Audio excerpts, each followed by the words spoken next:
Aqui o meu som, porque agora eu vou ficar somente ouvindo. Tá ótimo, então. Ali, Tá bom. Então, boa noite a todos. Vamos dar início a mais uma aula do Grupo de Estudos do Cérebro, professor Gilberto Macedo.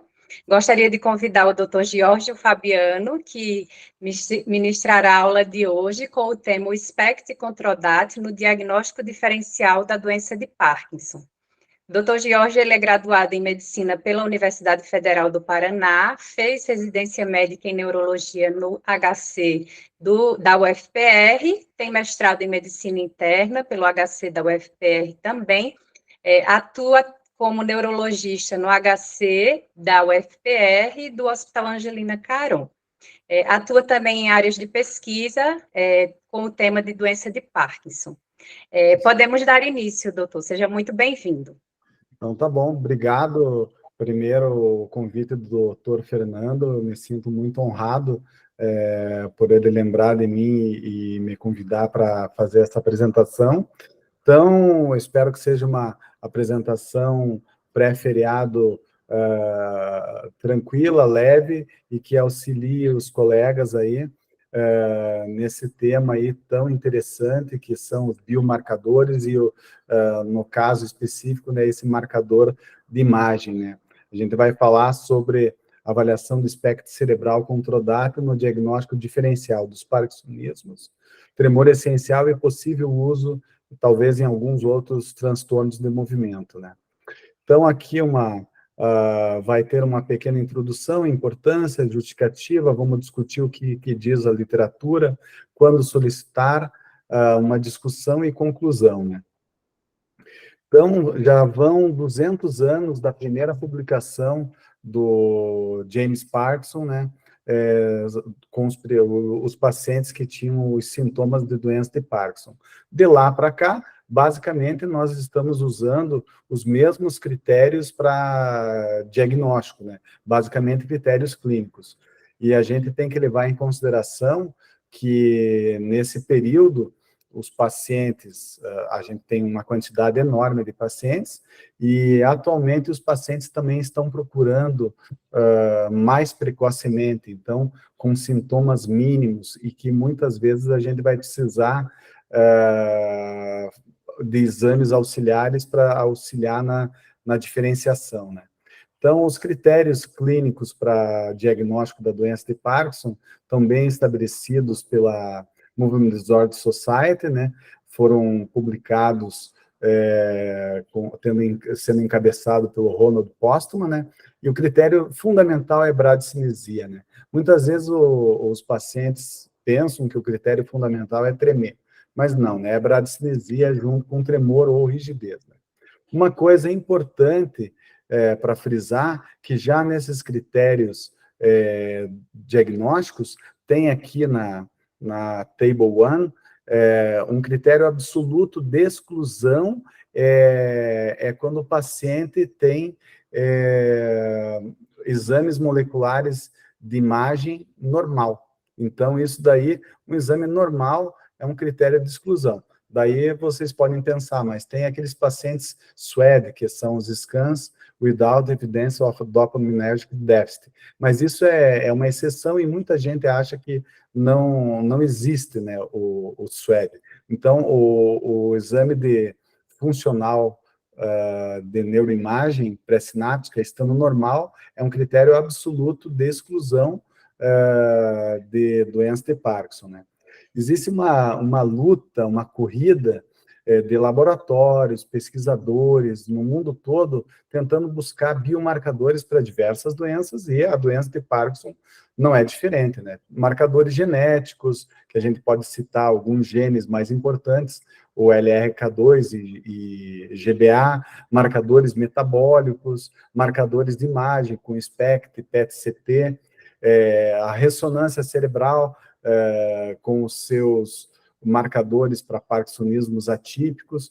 Eu gosto, assim, de citar também a espiral de Arquimedes, que ela é muito útil na diferenciação de casos de tremor essencial e distonia, e muitas vezes a gente consegue,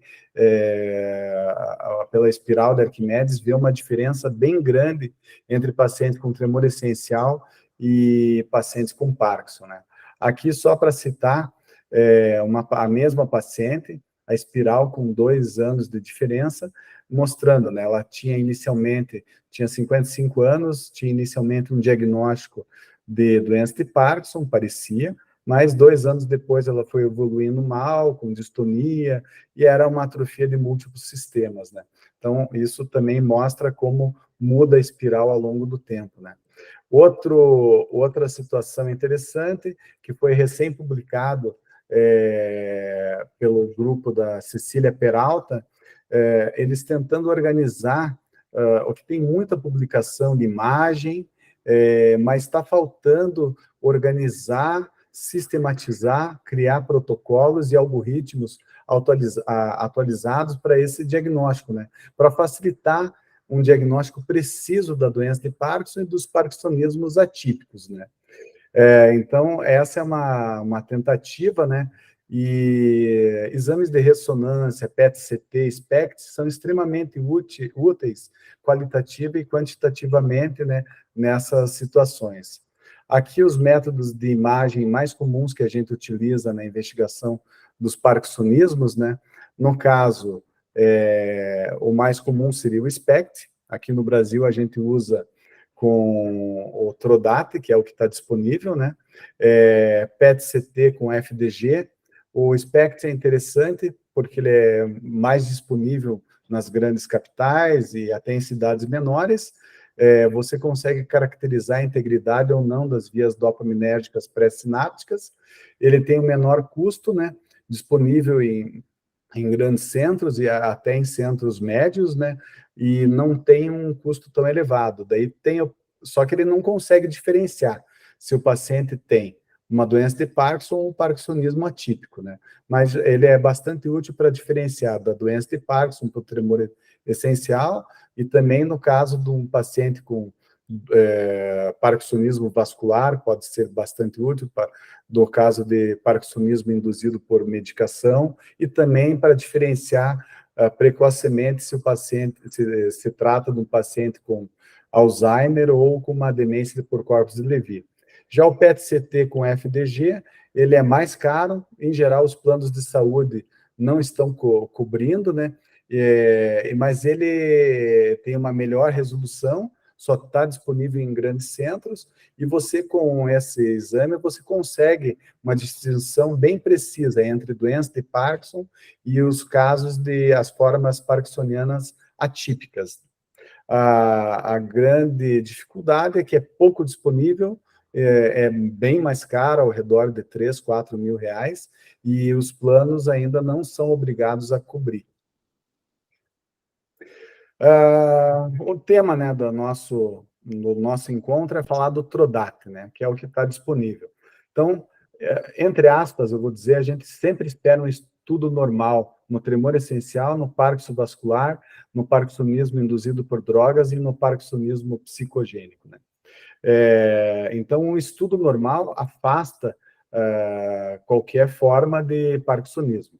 Mas um estudo alterado, alterações leves, a gente pode ver mesmo em alguns pacientes que têm uma sobreposição, né? Pacientes com tremor essencial de longa data, que depois podem evoluir para uma doença de Parkinson, um paciente com parkinsonismo vascular, que a gente espera estar normal. Nesse paciente com exame normal, você não vai disponibilizar para ele uma medicação dopaminérgica, né? Um paciente com parkinsonismo induzido por drogas, né? Um estudo normal, provavelmente você retirando a droga, você vai ter uma boa evolução, mas já aquele paciente que já tem alguma alteração, são aqueles que ficam com algum parkinsonismo residual, né? A principal diferença, né, entre os radiotraçadores são os métodos para essa obtenção, o seu custo, como que foi feita a produção, a resolução da imagem, e principalmente se eles estão se ligando para receptores pré- e pós-sinápticos. No caso da doença de Parkinson e os parkinsonismos, a gente está pensando em receptores pré-sinápticos. Em algumas formas de doença de Parkinson genética, a gente pode ter alterações pós-sinápticas, mas aqui no Brasil a gente não tem o marcador, que seria o racloprida, para fazer essa avaliação, né? E a nossa avaliação basicamente são o caudado e o putamen, né, que vão estar alterados. Aqui a gente vê o que se espera num paciente normal, né, duas vírgulas perfeitas. A gente vai discutir sobre como vai ser feita a obtenção dessas imagens, né. Mas existem radiotraçadores diversos disponíveis e cada vez estão aparecendo mais radiotraçadores mais específicos, né? No caso nosso, né, que é o Trodat, ele vai ajudar na medição do funcionamento dos terminais pré-sinápticos dopaminérgicos com uma precisão bastante importante, né? A parte técnica, né? Como é que tudo isso acontece, né? Então, todos esses radiotraçadores usados no Parkinson, eles são análogos, basicamente, da cocaína, a maior parte, né, deles, né?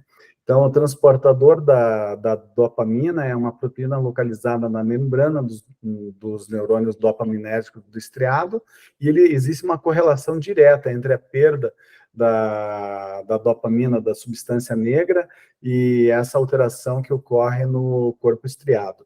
O Trodat é altamente seletivo para os gânglios da base, caudado putamen, está disponível em centros do mundo todo, né? Aqui no Brasil, ele é bastante na China, Taiwan, ele também é bastante utilizado, né? E é um método muito útil para medir a perda de dopamina total em vivo, né? Na doença de Parkinson, as regiões mais afetadas são as que se projetam para o estriado, né? E você já vai ter uma alteração desses neurônios antes do paciente ter, então, os sintomas motores, que você precisa de pelo menos 60% de perda de neurônios dopaminérgicos para ter o sintoma. Então, esses métodos de avaliação são bastante úteis para drogas novas e para a gente fazer o tratamento na fase pré-motora, que eu imagino que no futuro vai ser uma coisa bem interessante, né? Então, a degeneração dos neurônios da dopaminérgico na substância negra, o caudado ele tem uma quantidade igual de neurônios D1 e D2, e o putamen tem mais D1 do que D2, né? Aqui, é um estudo que eu fiz a minha pós-graduação, a gente utilizava o equipamento, um GE Millennium, né, para fazer essa avaliação. É um método que a pessoa pensa, é radiação, é perigoso. Não tem nenhum risco, pode ser utilizado para qualquer paciente, não tem reação alérgica, é bem seguro. A gente só precisa que sejam seguidos os protocolos para que seja bem feito o exame e ele possa ser aproveitado, né? Então, é feita uma injeção endovenosa do material radiativo, o paciente espera de 3 a 4 horas após a injeção do radiotraçador, né? E daí ele fica uma média de 30 minutos bem parado, ele tem que estar bem imóvel, porque é difícil de fazer a correção do movimento no pós. Então, o paciente tem que estar bem parado para que seja feita essa captação e o exame seja válido, né? E essa injeção,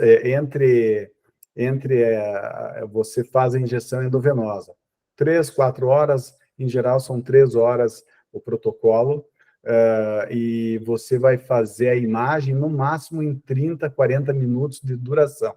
Mas o paciente é imobilizado bem a cabeça dele para não fazer nenhum movimento nesses 30, 40 minutos. Tá, e o método de avaliação? Qual que é o método? O método de eleição, até pelos fabricantes, esse daqui é do DATSCAN, que é o método utilizado na Europa, mas o método de avaliação principal é sempre avaliação visual, tá? Todos os laboratórios, eles fazem uso dos phantoms, da medição occipital, para fazer uma comparação, mas a avaliação que o laboratório, os fabricantes de equipamentos que eles sugerem é sempre avaliação visual. Então, essa avaliação visual, qualquer um de nós pode fazer olhando, né? E é uma avaliação fácil, né? Que a gente vai dar uma olhada agora, né? Tem algumas substâncias, veja, que devem ser suspensas para fazer esse exame. Então, estimulantes de dopamina, cocaína, anfetamina, metanfetamina, substâncias para emagrecer, mazindol, sibutramina, metilfenidato, a bupropiona, porque a bupropiona uma medicação que aumenta a dopamina, né? E os inibidores seletivos da recaptação da serotonina. Todos os pacientes que fazem os exames, aqui a gente recomenda que pare toda a medicação dopaminérgica um dia antes e no dia do exame. Apesar que não é necessário. Aqui é um exemplo de uma paciente, tinha uma história de tremor e Parkinson na família, jovem, 30 e poucos anos, e ela fez o exame e me trouxe esse exame alterado, né? Um exame com uma redução importante da dopamina, mas eu vi que o quadro era um quadro mesmo de tremor essencial. Daí, lá pelas tantas, ela falou que ela fazia uso da sibutramina. Repetimos o exame algumas semanas depois, sem a sibutramina, e aqui o exame normal. Então, o exame foi importante aí para afastar, né, um diagnóstico de Parkinson e um sofrimento a mais ali para paciente, né? E qual que é a importância desses exames moleculares, né? Eles nos dão a oportunidade de fazer uma avaliação da função ou atividade metabólica em vivo dos neurotransmissores dopaminérgicos pré-sinápticos. Então, isso daí é uma coisa fantástica. Quase todos os métodos atuais de teste de novas drogas, eles tentam incluir, pelo menos em alguns centros maiores, a realização desses exames de imagem, né? Permite uma melhor compreensão da fisiopatologia da doença, pode ajudar nesse diagnóstico diferenciado de doença de Parkinson, tremor essencial, Parkinson vascular, parkinsonismo induzido por drogas, Alzheimer e demência por corpus de Levy, né? Não consegue diferenciar entre os diferentes tipos de parkinsonismo atípico, né? Tem uma correlação da gravidade da doença, bradicinesia, rigidez, e o PDRS parte 3. É importante, daí, não já para paciente já diagnosticado, mas para aquele paciente que participa de um trial, de alguma medicação nova, para monitorização da progressão da doença, importante para estudos de novas drogas. Eu fico pensando, né, tem algumas drogas que a gente discute atualmente, que tem a sugestão que tem um fraco efeito neuroprotetor, mas a gente tem que lembrar que todos os diagnósticos que a gente faz de Parkinson, os pacientes perguntam, eu estou no começo da doença. Na verdade, todos os pacientes, quando eles começam a fase motora, sintomática, o paciente já tem uma degeneração bem importante. Será que essas mesmas drogas que a gente utiliza atualmente, se a gente pudesse fazer um diagnóstico pré-motor, elas teriam um efeito diferente, talvez um efeito mais neuroprotetor? Então, e além disso, a justificativa é que o tratamento adequado melhora a qualidade de vida do paciente, né? Agora, para pacientes geneticamente suscetíveis, então o paciente tem um gene LRK2, ele faz um exame, hoje normal, tá? a gente vai tratar esse paciente com, por exemplo, uma rasagilina, uma selegilina, uma amantadina, para ver se esse paciente vai evoluir mais lentamente, ou não vamos fazer nada e vamos continuar esperando o sintoma motor. Então, tudo isso é uma coisa que a gente tem que pensar, né? Outra coisa importante, eu gosto muito de falar do estudo do Dorsey, esse gráfico aqui, que ele previa, né, um aumento bem importante entre 2005 e 2030, né? Esse estudo foi publicado em 2018, né? Pré-pandemia. Eu acredito, né, a gente está vendo no dia a dia que o Parkinson tem características pandêmicas, né? Não é só questão de sermos especialistas e os pacientes nos procurarem mais, mas a gente está vendo mais pacientes, mais precoce, e eu acredito que pós-pandemia, como já tem alguns estudos sugerindo, a gente vai ter um aumento ainda mais das doenças degenerativas, entre elas o Parkinson, né? Então, talvez esse gráfico assustador aqui, que para o nosso país aqui, o Brasil, estava prevendo um aumento de 100%, talvez seja mais ainda do que 100%. Os erros diagnósticos, né? A gente sabe que um dos erros diagnósticos mais comuns é entre Parkinson e tremor essencial.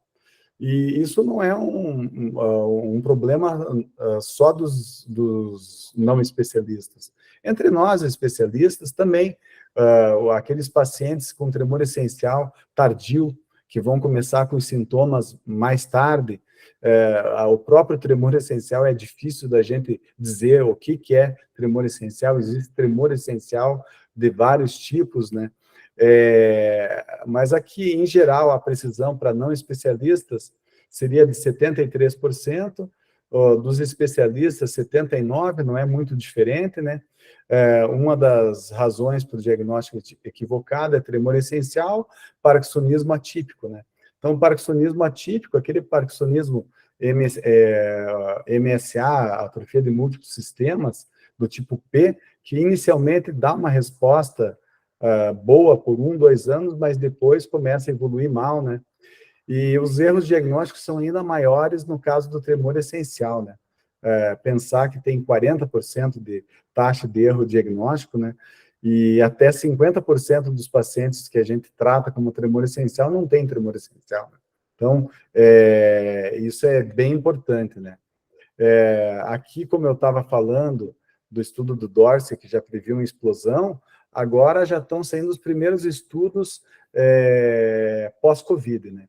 Então, a gente sabe que o Covid, ele tem um tropismo, né, pelo sistema nervoso. Ele tem um tropismo por tudo, mas ele tem um tropismo pelo sistema imunológico, pelo sistema cardiovascular e pelo sistema nervoso central, né?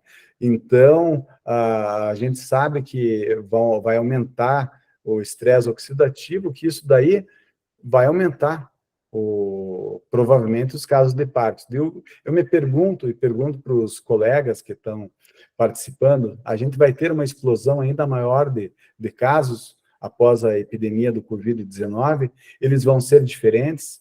Eles serão Parkinson, talvez, sem sinais não motores, porque vão ter um mecanismo diferente? Então, o maior número de informações que a gente puder ter, com exames de imagem, marcadores, vai ser essencial para a gente determinar esse cenário, né? Aqui tem um trabalho também do nosso grupo, que o Gabriel publicou, que é tremor essencial e conversão para doença de Parkinson. Isso a gente vê, né, na prática clínica, né?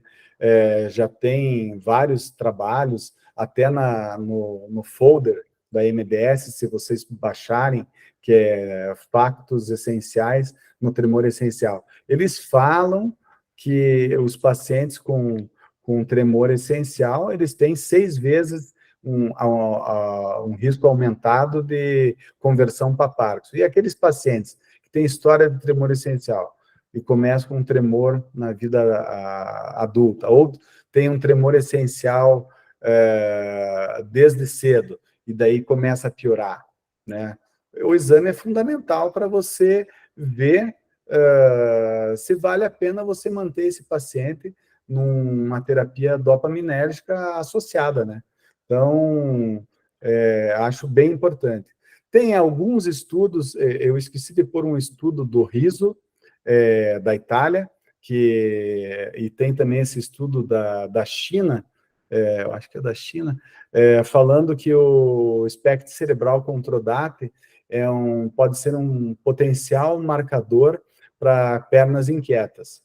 Eu comecei a fazer um trabalho aqui, até levei como um pôster num congresso, eu acredito que possa servir, mas principalmente naquelas famílias de pacientes com pernas inquietas, bem familiar mesmo, e muitas vezes esses pacientes, além de ter pernas inquietas, eles têm Parkinson.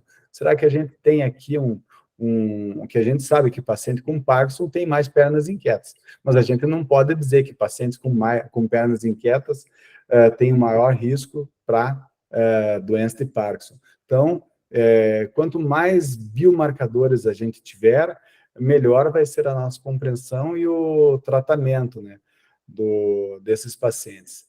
O que diz a literatura, né, sobre os exames moleculares? Auxiliam na visualização do déficit da dopamina, excelente correlação entre os resultados com diagnóstico clínico.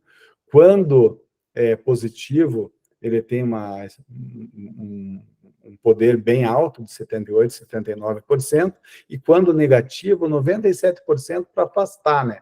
Então, tem uma alta especificidade e alta sensibilidade para afastar aqueles pacientes normais dos pacientes com doença de Parkinson, tá? Ou com déficit de dopamina, que daí entra os outros parkinsonismos, né? Ele auxilia, tem alguns estudos que mostram que 52% dos pacientes com síndrome parkinsonianas incertas receberam uma mudança do diagnóstico depois do exame, e 72% alguma mudança no manejo clínico após os exames, né? No caso do tremor essencial, a gente já viu que é bem importante por causa dessa taxa de erro, né? A sensibilidade, a especificidade, a gente já falou, né, aqui nessa imagem, depois a gente vai ver, né, esses são os padrões clássicos, né, da vírgula do paciente, né, e os padrões de redução. Em geral, você tem uma alta especificidade entre correlação entre o lado pior com o lado contralateral sintomático pior do paciente, né. Qual que é o método melhor? É um SPECT com Trodate ou com Fluodopa, é um PET-CT com Fluodopa. Veja, eles são bem semelhantes. O que muda é um pouco a resolução, né? Um pouco da sensibilidade e especificidade, mas esse estudo aqui, que é um estudo bem interessante, ele mostra que o Trodate, o espectro Trodate é uma opção válida para estudo da função dopaminérgica num ambiente clínico, e demonstrou uma correlação significativa entre os dois métodos. Então, sensível, específico e mais barato, né? Além disso, isso daí a gente já falou, né, na mudança do diagnóstico, né, do manejo dos pacientes, daí no caso do DaTscan, que é usado na Europa, né, então lá na CODATScan, eles falaram que tem até 50% de mudança do manejo, né, de medicação do paciente, porque você vai ver um déficit maior, talvez você tenha uma abordagem diferente, né. E, além disso, a execução precoce desse exame, no caso do DaTscan, não é o Trodate, mas a gente pode estender isso para o Trodate e pode reduzir o tempo até o diagnóstico final em casos incertos, né? Essa aqui é uma meta-análise, né, que juntou fez uma meta-análise grande de várias publicações e confirmou que ele é preciso para diagnóstico diferencial de doença de Parkinson, estágio inicial e controles saudáveis, é altamente preciso para diferenciar pacientes com doença de Parkinson e tremor essencial puro, alta precisão na diferenciação da doença de Parkinson e doença vascular, ainda mais quando você associa mais um método diagnóstico, tomografia ou ressonância, né? E confirmou que esses marcadores pré-sinápticos não podem distinguir entre doença de Parkinson e parkinsonismos atípicos. No trabalho... Opa, deixa eu voltar aqui. No trabalho que eu fiz, eu não consegui ter uma diferença do doença de Parkinson para os parkinsonismos atípicos. Daí, então, mas a gente chegou próximo de ter uma diferença, mas não chegou a ser significativa, porque os casos de Parkinson atípicos eram menos, né? Então, não deu para fazer essa estatística bem precisa. Mas, no caso, a gente conseguiu, iniciamos com 300 pacientes, fomos depurando, e sobraram 153 pacientes com síndromes parkinsonianas. Todos os pacientes com sinucleinopatias e taupatias estavam anormais. No grupo dos parkinsonismos secundários, a gente encontrou exames normais, uma taxa alta de exames anormais. Daí, o que seria? Uma das coisas que falam que talvez o SPECT ele avalie com o Trodato, ele seja um pouco sensível demais e avalie muitas alterações. Mas o que a gente viu são aqueles pacientes que têm aqueles, que eu acho que a gente tem na prática clínica, que é uma mistura. Da mesma forma que existe Alzheimer misto, existe Parkinson misto. Da mesma forma que tem o Parkinson puro induzido por droga, existe aquele parkinsonismo que foi precipitado por uma droga, uma medicação, e daí você vai ter uma alteração no exame, né?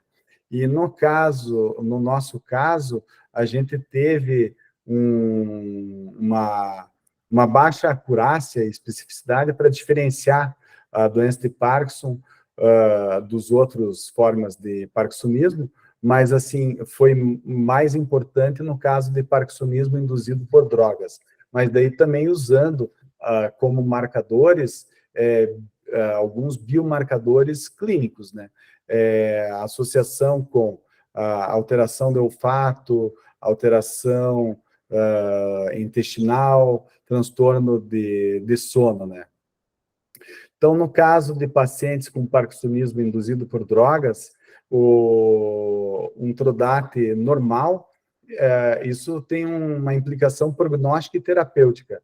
Se você tem um exame normal, você tem um bom prognóstico de recuperação após a retirada do agente causador. Se você tem uma redução discreta, também você vai ter um bom prognóstico. Vai ser aquele paciente que você tira e talvez você tenha que dar uma pequena dose de agente dopaminérgico ao longo do tempo. Já com pacientes bem alterados, você já vê que fortemente assimétricos, que era uma doença de Parkinson latente e foi precipitado pelo uso das drogas bloqueadoras de recaptação da dopamina. Essas drogas, elas vão atuar em receptores pós-sinápticos, mas elas também pegam um pouco de receptor pré-sináptico. Então, um exame bem discretamente alterado, a gente sabe que vai ter um bom prognóstico. No caso de parkinsonismo vascular, um resultado anormal, então, daí tem uma tendência de resposta terapêutica aos agentes dopaminérgicos. Da mesma forma, um exame absolutamente normal, isso contraindica a gente fazer qualquer tipo de reposição, como a gente vai ver nos exames, nos exemplos que eu vou passar agora, né? Avaliação dos resultados aí, a avaliação recomendada, a gente já falou, né? O exame normal, essas 2 vírgulas, um exame fortemente alterado, você praticamente não vê captação de dopamina. E daí tem esses pacientes que têm essa esse halo periférico, essa formação de um halo periférico, também indicando um exame fortemente anormal, né, com uma redução importante de dopamina. Só para vocês verem, esses são os resultados do nosso estudo, que foi publicado, e esses são os resultados do estudo de 2004, né? Então, o método de eleição sempre vai ser a avaliação visual. Qualquer um pode sentar, olhar e ver.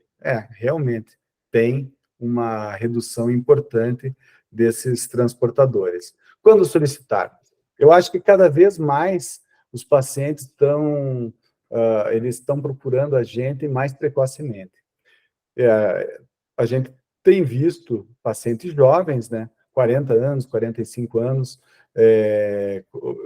muitas vezes sem história familiar, para pensar em quadros genéticos.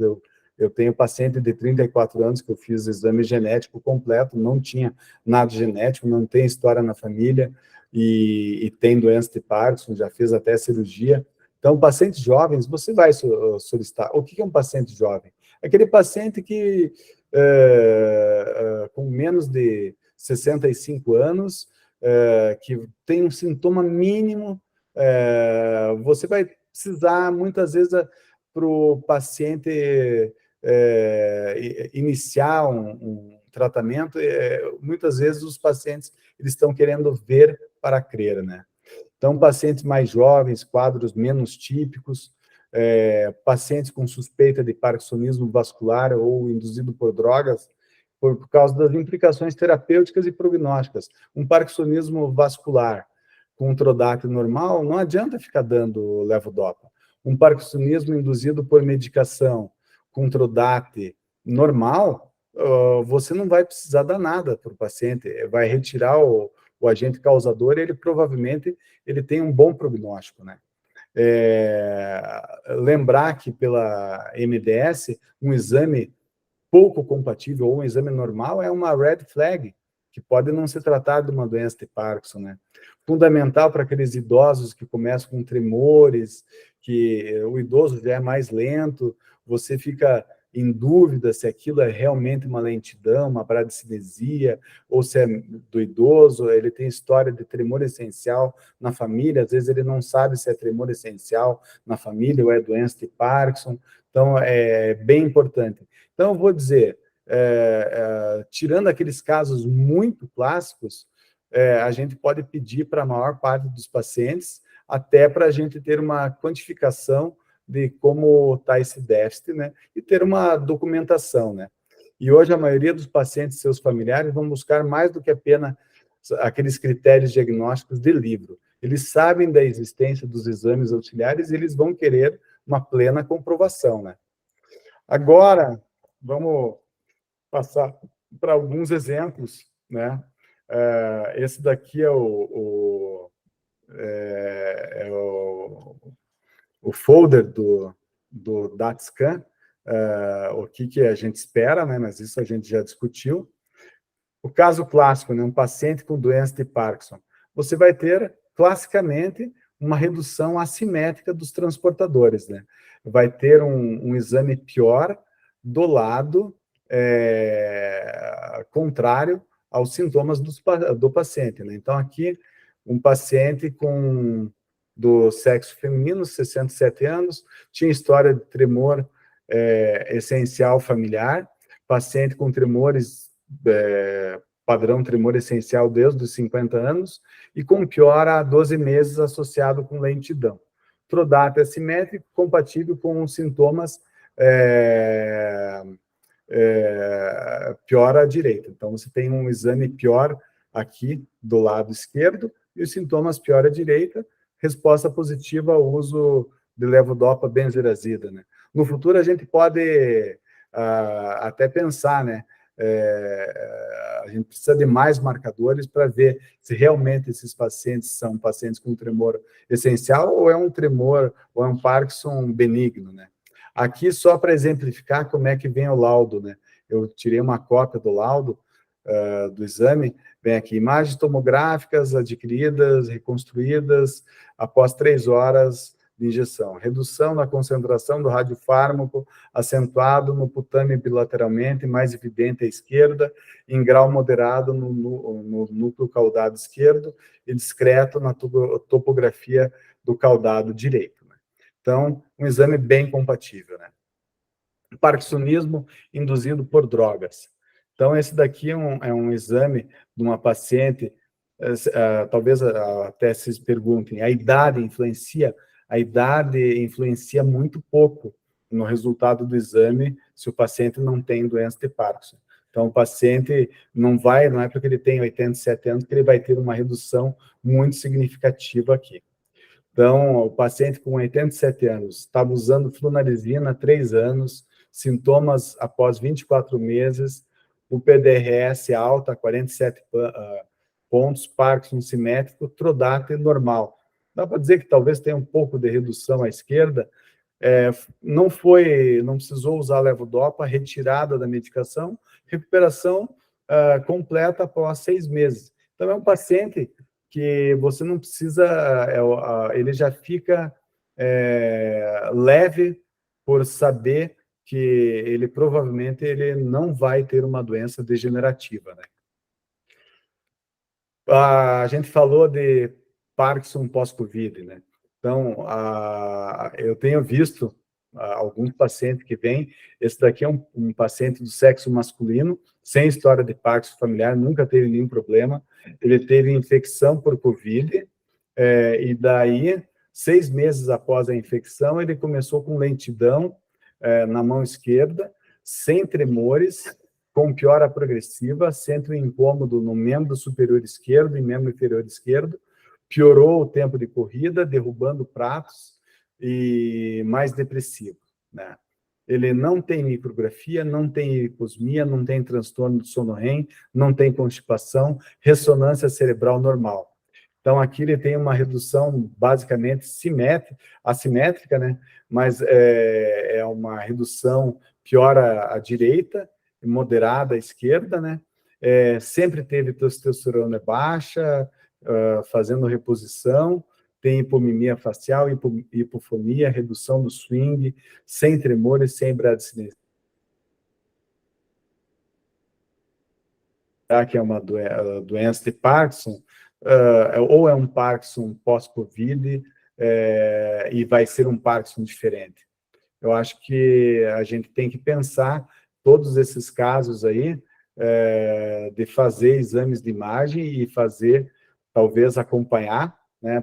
Porque a gente sabe que até as taupatias podem demorar 2 anos para aparecer um sinal atípico, né, na ressonância, né? Mas é um caso atípico, não tem nenhum sinal no motor, é um caso mais ou menos grave, né? É um paciente jovem, né? Então, vamos pensar sobre isso. PSP, pois é bem parecido, né? Não tem uma alteração assim que se possa dizer que vai dar para diferenciar, né? Aqui, talvez, alguns casos, a gente tinha uma tendência de ser mais grave, mais simétrico do que os casos de doença de Parkinson, mas não teve uma diferença significativa. Então, aqueles pacientes, a gente vai ter que juntar os exames de imagem, né, junto com uma ressonância magnética.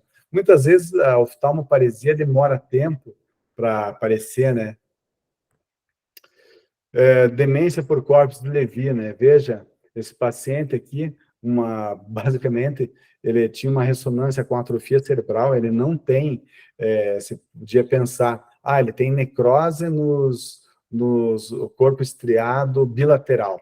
Não tem, ele só tinha atrofia cerebral, né? Podia ser um Alzheimer, né? Mas ele foi evoluindo mal, com alucinações, e tinha esse exame, então bem compatível. E foi um caso bem grave, ele teve uma piora muito... Desculpe, eu deixei o nome aqui, Miguel K., ainda bem que não pus o sobrenome, para lembrar quem que era. Então, ele teve uma evolução rápida, foi um caso bem agressivo. Não tinha critérios para pensar em Creutzfeldt-Jakob, nem de eletroencefalograma, nem de ressonância, né? Pacientes com LARC2. Então, um paciente que tinha história, né, de tremor na família, vários casos, eu colhi o exame genético dele, ele tinha, ele é portador, né, dessa mutação, um TRODAT assimétrico, ele tem olfato ok, intestino ok, e não tem transtorno do sono REM. É um caso bem leve, né? É o que a gente muitas vezes vê nos LARC2, sintomas leves, né? Esses pacientes com sintomas leves, às vezes com um exame alterado, se o paciente não quiser tratar, ele pode não tratar, né? Esse paciente não está em tratamento, ele falou que ele vai esperar piorar, mas será que é a conduta certa? Esperar piorar, se ele já tem uma alteração bem importante? Esse daqui é um outro caso de uma paciente feminina, também LARC2, TRODAT normal, assintomática, só que ela já tem olfato reduzido a vida toda, intestino constipado e não tem transtorno do sono REM, né? Como a gente sabe, né? Esses pacientes LARC2, eles muitas vezes eles não fazem acúmulo de alfa-sinucleína, mas esse paciente, quanto tempo até desenvolver? Se a gente for procurar na literatura um exame normal, te dá uma garantia de uns 3 a 5 anos que não vai desenvolver nada. Nesse paciente, seria interessante iniciar algum tipo de medicação, uma rasagilina, uma serigilina, algum outro, essas drogas novas, isso é uma coisa para se discutir, né? GBA, né, que já é um Parkinson pior, né? Eles, em geral, eles têm um quadro de redução bem importante da dopamina, né? Esses pacientes, eles são piores do que os LARC2. Ela tinha um diagnóstico inicial de tremor essencial tardio, né, porque tinha outras pessoas na família, começou com sintomas aos 73, diagnóstico aos 75, né? GBA, hiposmia, constipação, transtorno do sono REM, irmão tinha tremores, daí era Parkinson? Provavelmente, né? E tinha uma redução acentuada, né, nos transportadores, né? Então, esses pacientes são... a gente tem que pensar nesses diagnósticos pré-motores, né? Parkinson vascular puro, né? Uma paciente de 63 anos, diagnóstico, começou com sintomas de um parkinsonismo vascular, lentidão, sem tremores, tinha um diagnóstico inicial de doença de Parkinson, chegou a mim usando levodopa benzerazida 200/50, 4 vezes ao dia. Não tinha hiposmia, não tinha constipação, não tinha transtorno, nunca notou melhora. Eu pedi o exame antes de tirar, normal, né? Tinha um FASECAS 3, suspendi gradual, continuou igual, né? Ela não piorou. Então, era um parkinsonismo vascular puro, né? Então, a conclusão, eu não quero me alongar muito aqui, né, no pré-feriado, né, mas a conclusão que a gente chega, né, o exame é extremamente útil, é extremamente necessário, e eu acho que agora que a gente está vendo a onda de doenças pós-Covid, né, porque quase todo mundo pegou Covid, né, então, isso independe se foi um COVID grave ou não, pode ser um COVID leve, com um paciente que teve um tropismo muito grande do vírus entrar no sistema nervoso, mais alguma suscetibilidade individual. Então, a gente vai ter que pedir mais exames, né? Os planos de saúde nesse pós-Covid, eles estão reclamando, porque as pessoas estão correndo atrás, por qualquer sintoma, esquecimento, tremor, falta de equilíbrio, né? E é um exame extremamente sensível, específico, e o Tolosa falou, né, já em 2007, que é um exame que pode ser bem importante para fazer um diagnóstico mais rápido e mais assertivo, né? E o Jennings, em 2014, já falou que a maioria dos pacientes fica satisfeita em saber que o resultado do exame é compatível com os seus sintomas, né? Então, eu vou dizer assim, tirando aqueles casos muito clássicos, né, que talvez eles não cheguem mais, os pacientes estão vindo muito mais precocemente a nós. Eles não estão esperando muito tempo. Então, qualquer sintoma, muitas vezes que não é, a gente já diz, não, isso aqui não é, mas não é Parkinson, não é nada, é um tremor fisiológico exacerbado, mas os pacientes estão procurando a gente bem mais precocemente do que há 200 anos.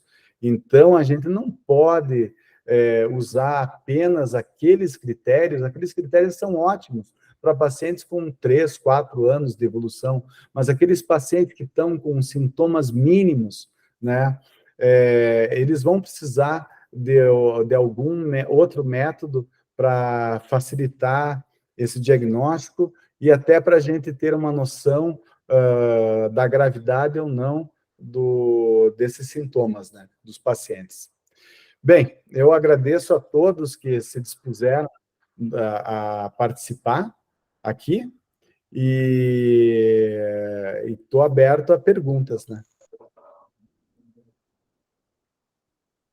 Falei demais? Agradecemos a excelente aula, sua contribuição para o grupo. Doutor, a aula foi excelente, né? Em alguns casos de diagnóstico diferencial de parkinsonismo, realmente são verdadeiros desafios na nossa prática, e com certeza essa aula vai acrescentar em muito. Eu agradeço. Vamos abrir agora espaço para dúvidas. Uhum. Alice, eu queria... Obrigado aí pelo convite. Espero um dia conhecer o senhor pessoalmente lá em Alagoas, né? Comendo uma lagoa. Isso será um prazer e eu estou planejando um evento aqui. Eu ainda não posso falar muito porque não está concretizado, mas certamente contaremos com você tanto aqui quanto em outras aulas. Sua aula foi muito, muito, muito interessante, muito boa. Está na ordem do dia esse assunto. Jorge, eu queria perguntar, você falou que o resultado depende essencialmente de uma análise visual. Sim, você Qual é pode fazer a análise córtex occipital, estriado, né? E daí você ter uma quantificação. Mas o que os folders, os booklets, eles mostram que não tem muita diferença você fazer essa análise quantitativa, que você dá um número X ali, e da análise visual, né? Eu acho que para estudos, a análise quantitativa para uma droga que você está testando vai ser melhor. Mas para nosso dia a dia, nós que somos neurologistas clínicos, e a gente vai olhar a imagem, a análise visual basta, né? Ô, Jorge, mas nesse sentido, eu queria saber qual é o grau de concordância entre os observadores, por exemplo, entre os especialistas em medicina nuclear, entre nós neurologistas, a concordância é muito grande? A concordância é mais de 90%. Então, assim, a aula estava muito grande, né? Tinha chegado quase a 90 slides. Eu fui emagrecendo ela, né? Então, eu não pus esses estudos, mas a maior parte dos estudos aí, estudos brasileiros, mostram aí um alto grau de concordância, né? Acima de 90%, né? Então, o que você vê, basicamente, é o que você vai acabar quantificando. Nos estudos, eles vão usar esses índices de marcação para ter um valor mais específico, até para jogar no trabalho, né? Mas para o nosso dia a dia, a avaliação visual está bem em concordância com o que os médicos nucleares fazem, né? O que o médico nuclear faz? Porque o médico nuclear com quem eu trabalho, né, Dr. Raul, eles fazem na hora que eles vão dar o laudo, eles põem o Phantom, eles têm as calibragens, eles fazem essas avaliações e eles juntam a avaliação visual. Nesse caso aqui, conforme o laboratório, eles põem a avaliação, por exemplo, nessa imagenzinha aqui, que era do LARC 2 pré-motor, que ela ainda não tem, eles punham a avaliação quantitativa, né? Mas não existe muita... a concordância é extremamente alta, né? Tanto que o DATSCAN, que é utilizado na Europa pela GE, eles põem ali no folder deles que o orientado basicamente é a avaliação visual mesmo, né? Ela é altamente sensível e existe uma grande concordância entre nós, clínicos, e o médico nuclear, né? Eu não sei se o Raul pode entrar hoje, eu convidei ele, mas eu acho que ele não deve estar por aí. Jorge, é excelente, eu achei muito boa a sua resposta, convincente. E eu queria também saber mais uma coisinha só, qual é o grau de assimetria que se pode esperar em exames normais? Quer dizer, exame normal é sempre simétrico, ele Olha, pode ter uma assimetria basicamente o exame significativa? normal é simétrico, né? Ele é simétrico. Daí, a gente viu aquelas duas vírgulas, né? Se o exame vier duas vírgulas bonitas, mas elas se beijando, significa que o paciente mexeu a cabeça. Então, não, teria até que refazer o exame. Pode estar parecendo que está bem simétrico, mas uma vírgula está entrando na outra, está beijando. Significa que o paciente teve algum movimento. Mas eles usam os softwares para compensação, o tilt, e tudo isso é feito antes de dar o laudo, né? Então, a simetria é praticamente nenhuma. A gente espera uma simetria bem importante. E 90% dos pacientes, o lado sintomático vai ser contralateral ao lado pior do exame. Então, daí a gente vê isso um pouco diferente nos pacientes com parkinsonismo induzido por drogas, que muitas vezes eles são simétricos ou existe uma discordância entre os lados, né? Porque daí não foi um mecanismo fisiológico da perda da dopamina, foi um mecanismo foi um mecanismo aleatório, causado externo, né? Um bloqueador externo, né, que causou isso, né? Então, daí você pode ter uma discordância, né? Mas nos casos de Parkinson e parkinsonismos, você tem uma alta concordância entre o resultado do exame e o lado contralateral, né? E a idade, né? A idade, a perda é desprezível com a idade. Então, num paciente normal que não vai ter doença de Parkinson ou parkinsonismo, ele está com 90 anos, ele está com o exame normal, né? Eu não pus aí, eu podia ter posto um exame do meu pai de 87 anos, né? Que está ficando lento, aí, e o exame normal, né? Ele tem, mas ele tem lá o FASECAS 2, né? Então, tem aqueles outros casos que eu não quis pôr aqui para não criar polêmica, que são os SWEDs, que são os Scans Without Evidence of Dopaminergic Deficit, né? Que daí você vê que é Parkinson e o scan está normal.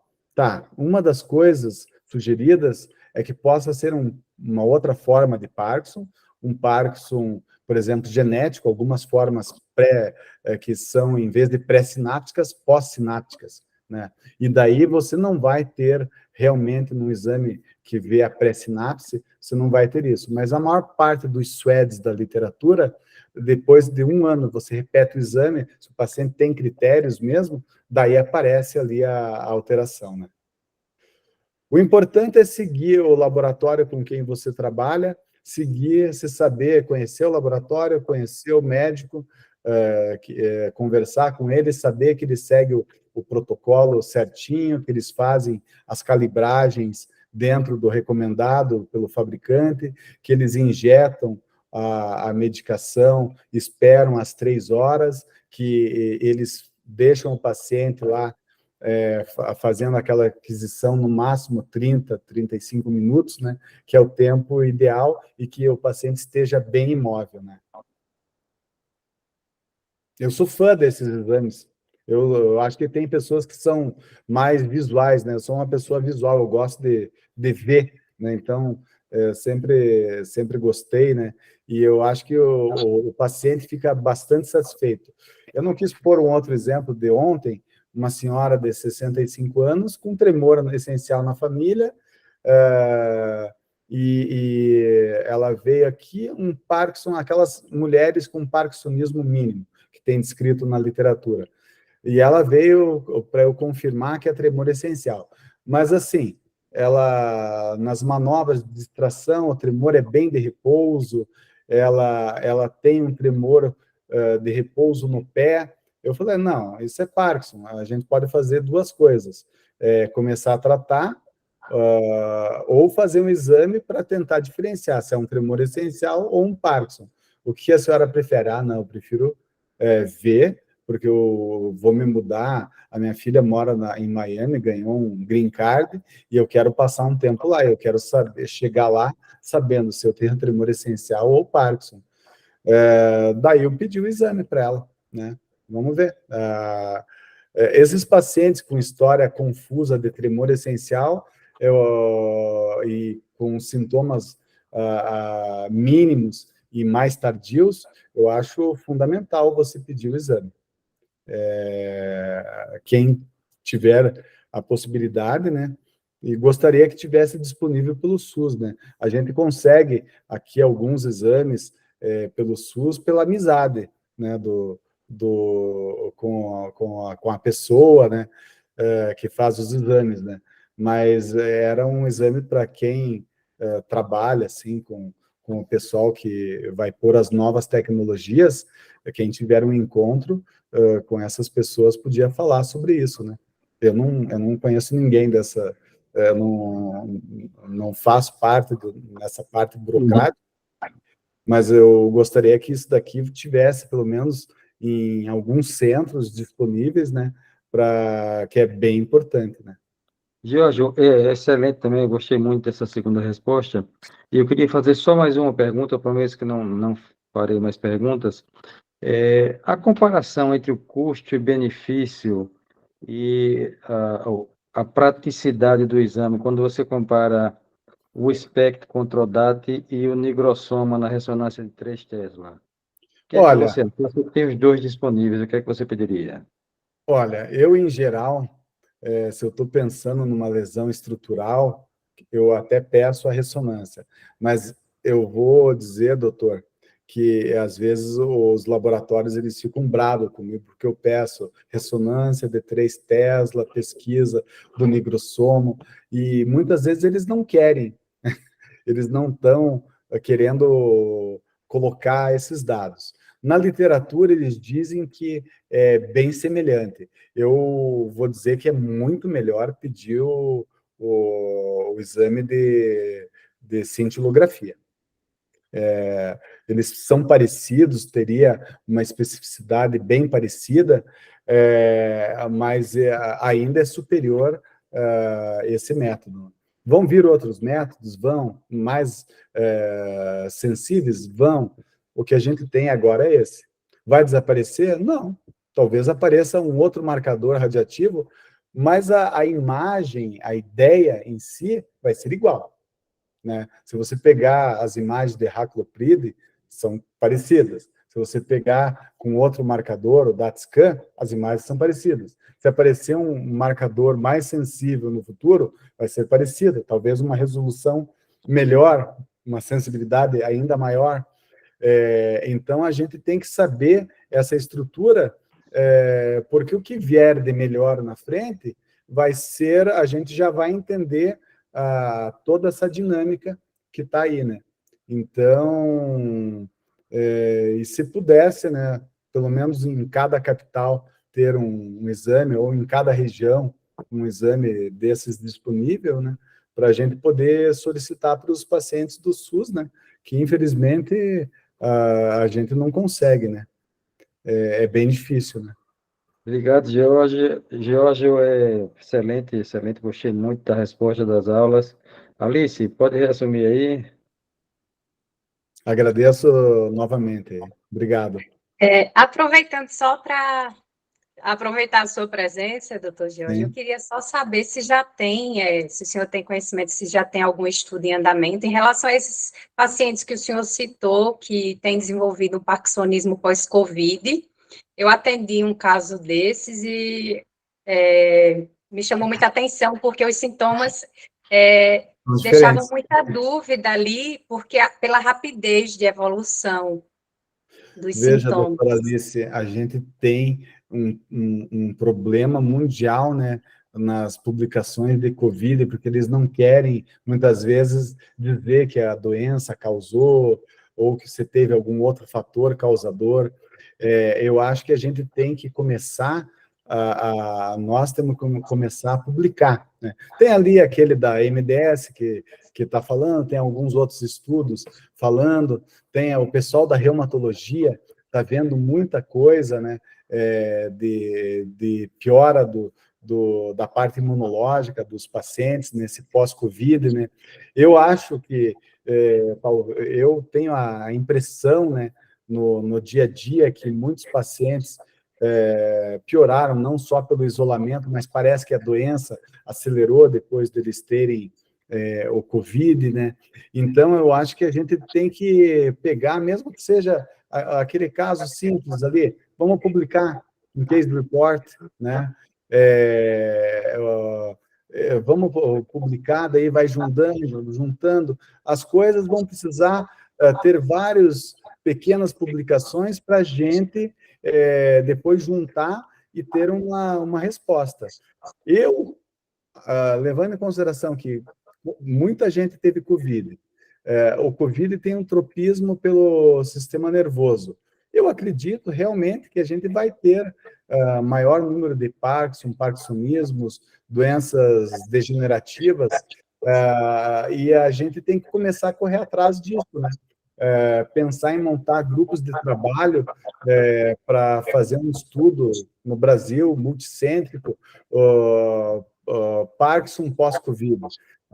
Daí a gente põe uma data lá, a partir de data tal, a gente vai incluir tais pacientes, a gente vai pôr lá os sintomas não motores, se a gente conseguir patrocínio, ressonância, exame de cintilografia, e daí a gente pode comparar os pacientes que começaram todos os sintomas após a infecção e os pacientes que já vinham antes da pandemia com algum sintoma, mas foram diagnosticados após a pandemia. Eles são diferentes, entendeu?